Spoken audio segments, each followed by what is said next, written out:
Good morning students. हमने हिंदी में पहली कविता तेरी है जमी, उसके शब्दार्थ, उसके काव्य पंक्ति के भावार्थ सब देखे। हम एक बार रिवीजन कर देते हैं। तेरी है जमी तेरा आसमां, तू बड़ा मेहरबां तू बख्शिश कर। हे ईश्वर, ये सारी धरती तुम्हारी है, यह आसमान यानी कि आकाश भी तुम्हारा है। तुम बड़े दयालु हो, तुम हमारे सभी अपराधों को क्षमा करना। तुम सबके हो और सभी तेरे हैं। हे ईश्वर, तुम हमें क्षमा करना। तेरी मर्जी से ऐ मालिक हम इस दुनिया में आए हैं।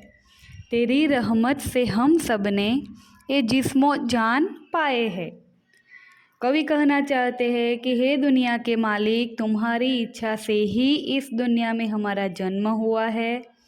तुम्हारी कृपा से ही हमें यह शरीर और प्राण मिले हैं। तुम अपनी कृपा दृष्टि हम पर बनाए रखना। हम किस हाल में है इसकी हमेशा खबर रखना। कवि कहना चाहते हैं, तू चाहे तो हमें रखे, तू चाहे तो हमें मारे। तेरे आगे झुका के सर खड़े हैं आज हम सारे। वो सबसे बड़ी ताकत वाले, तू चाहे तो हर आफत टाले। कवि कहना चाहते हैं कि हे ईश्वर, तुम चाहो तो हमें जीवित रखो, तुम चाहो तो हमें मार डालो। आज हम सब तुम्हारे आगे सिर झुकाकर खड़े हैं। हम तुम्हारी शरण में हैं। हे सर्वशक्तिमान, तुम चाहो तो हम पर आई हर आफत दूर हो सकती है। यह काव्य पंक्ति का भावार्थ हमने देखा था और अभ्यास की भी चर्चा की थी। आज हम स्वाध्याय की चर्चा करेंगे। मैंने पहले भी बोला था कि जब भी आप कोई भी प्रश्न के उत्तर, पेपर, परीक्षा कुछ भी लिखने बैठो तो सबसे पहले उसकी सूचना बहुत ध्यान से पढ़नी चाहिए। यहाँ हमको सूचना दी गई है, निम्नलिखित प्रश्नों के उत्तर दीजिए। पहला प्रश्न है, कवि ईश्वर से क्या चाहते हैं? कवि ईश्वर से क्या चाहते हैं?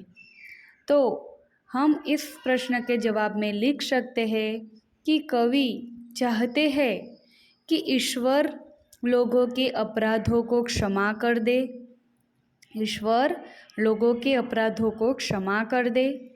वह हमेशा लोगों पर अपनी कृपा दृष्टि रखे। दुनिया के लोग किस हालत में है इसकी वह हमेशा खबर रखे और दुनिया पर आने वाली आफतों को दूर करे। इस प्रश्न के जवाब में हम लिख सकते हैं कि कवि ईश्वर से चाहते हैं कि ईश्वर लोगों के अपराधों को क्षमा कर दे। वह हमेशा लोगों पर अपनी कृपा दृष्टि बनाए रखे। दुनिया के लोग किस हाल में है इसकी वह हमेशा खबर रखे और दुनिया पर आने वाली आफतों को दूर करे। तो आप इस प्रश्न का उत्तर ऐसे लिख सकते हैं। कई बच्चे प्रश्न के उत्तर लिखते हैं पर एक लिटी बस, उसके ज़्यादा वो कुछ नहीं लिख पाते। लेकिन हम जो भी इस काव्य में से समझते हैं वो हमको प्रश्न के उत्तर में लिखना चाहिए। दूसरा प्रश्न है, तू अपनी नज़र हम पर रखना। ऐसा कवि क्यों कहते हैं? हमने देखा ना, तू अपनी नज़र हम पर रखना, ऐसा कवि क्यों कहते हैं?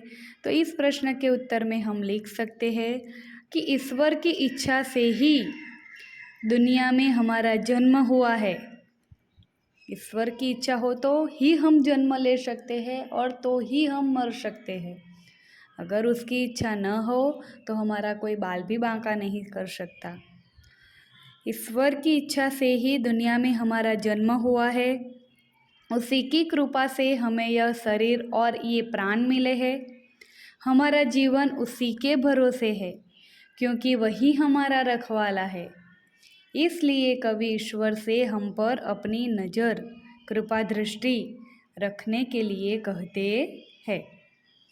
तीसरा प्रश्न है, कवि किसे सबसे ताकत वाला मानते हैं? क्यों? कवि किसे सबसे ताकत वाला मानते हैं? आप भी इस प्रश्न का उत्तर अभी बोल रहे होंगे। कि कवि ईश्वर को ही सबसे ताकत वाला मानते हैं, लेकिन क्यों? इसका जवाब भी हमको देना है। क्योंकि ईश्वर ही सर्वशक्तिमान है, वह सब कुछ कर सकता है। वह जिसे चाहे उसे जीवन दे सकता है और जिसका चाहे उसका जीवन ले भी सकता है। वह हर आफत को दूर करने में समर्थ है। इसलिए कवि ईश्वर को सबसे अधिक ताकत वाला मानते हैं। चौथा प्रश्न है, कवि खुद से क्या कहना चाहते हैं? कवि यहाँ पे खुद लिखा है, लेकिन है खुदा। यहाँ है खुदा। कवि खुदा से क्या कहना चाहते हैं? तो कवि खुदा से यह कहना चाहते हैं कि वह सर्वशक्तिमान और दयालु है। कवि खुदा से यह कहना चाहते हैं कि वह यानी कि ईश्वर सर्वशक्तिमान और दयालु है। हम सभी लोग ईश्वर के सामने सिर झुकाकर खड़े हैं। वह सब पर अपनी कृपा दृष्टि बनाए रखे और लोगों पर आई हुई आपत्तियों को दूर करता रहे। अभी हमारे पर बहुत बड़ी आपत्ति आई है कोरोना की, और इसकी वजह से हमारी शाला 2 साल से बंद है। तो हम ईश्वर से प्रार्थना करें कि वो यह आफत दूर करे और जल्दी से जल्दी हम अपने शाला में जाए। वह बच्चे की किलकारी और वह धमाल मस्ती सब और अपना अभ्यास सब शुरू हो जाए। बस आपकी प्रार्थना, बच्चों की प्रार्थना ईश्वर पहले सुनते हैं। तो बच्चों को तो प्रार्थना करनी ही चाहिए कि हमें यह कोरोना की बीमारी से और आने वाली सभी आपत्तियों से ईश्वर हमें बचाए। तो स्वाध्याय के प्रश्न 1 में जो 4 प्रश्न दिए गए हैं उसका जवाब हम इस तरह से लिख सकते हैं। आगे पेज नंबर 3 पर प्रश्न दिए गए हैं। प्रश्न की सूचना हम पढ़ेंगे। दिए गए भाव के आधार पर काव्य पंक्तियाँ लिखिए। यहाँ पर भाव दिए गए हैं कि क्या कहना चाहते हैं, और यह हमें काव्य पंक्ति अपने काव्य में से ढूंढनी है। तो पहला है, हे ईश्वर, तेरी कृपा से मुझे शरीर और प्राण मिले हैं। चाहे जो भी हो, तुम अपनी कृपा दृष्टि हम पर सदा रखना। फिर से पढ़ेंगे, हे ईश्वर, तेरी कृपा से मुझे शरीर और प्राण मिले हैं। चाहे जो भी हो, तुम अपनी कृपा दृष्टि हम पर सदा रखना। तो यह भाव हमें कविता के किस पंक्ति में दी गई है? तो आप देख सकते हैं कि कविता में यहाँ पर, तेरी रहमत से हम सब ने ये जिस मौजा पाए हैं, तुम अपनी नज़र हम पर रखना। किस हाल में है ये खबर रखना। तो हमें उत्तर में ये काव्य पंक्ति अपनी नोटबुक में लिखनी है। दूसरा प्रश्न है, हे प्रभु, ये सारा संसार तेरा है। तू बड़ा दयालु है, तो हम पर अपनी दया दृष्टि रखना। फिर से, हे प्रभु, ये सारा संसार तेरा है। तू बड़ा दयालु है, तो हम पर अपनी कृपा दृष्टि दया दृष्टि रखना। तो यह पंक्ति हमें काव्य में कहाँ दिखाई दे रही है? तो आप बोलेंगे कि यहाँ पे, तेरी है जमी तेरा आसमां, तू बड़ा मेहरबान तो बख्शिश कर। तो हमें इसके उत्तर में ये 2 पंक्ति लिखनी है। ओके, यहाँ पर हम तीसरा प्रश्न देखेंगे, अपूर्ण काव्य पूर्ण कीजिए। यहाँ पर अधूरा काव्य दिया गया है, हमें इसको पूरा करना है। अपूर्ण काव्य पूर्ण कीजिए। मेरी प्यारी प्यारी गाय, घर की राज दुलारी गाय। हमने 2 पंक्ति पढ़ी, आपको पता चल गया होगा कि ये काव्य गाय के बारे में है। और आप ये 2 काव्य पंक्ति अपने हिसाब से बनाकर अपनी नोटबुक में लिखिएगा।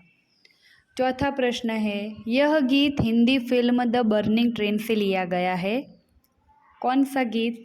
यह तेरी है जमी तेरा आसमां, ये हिंदी पिक्चर है द बर्निंग ट्रेन, उसमें से यह काव्य लिया गया है, यह प्रार्थना गीत लिया गया है। तुमने इस प्रकार की और भी प्रार्थनाएं सुनी होगी। ऐसी ही कोई प्रार्थना लिखो जो कि किसी फिल्म में हो।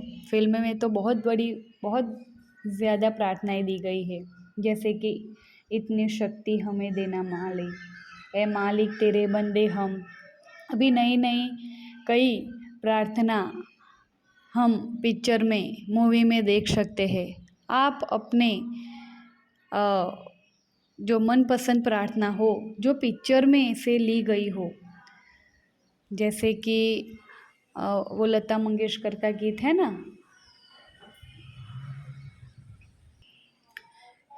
हे ईश्वर या अल्लाह, वो प्रार्थना गीत है ना, वो भी पिक्चर का है। अभी पीके फिल्म में भी बहुत अच्छी प्रार्थना दी गई है।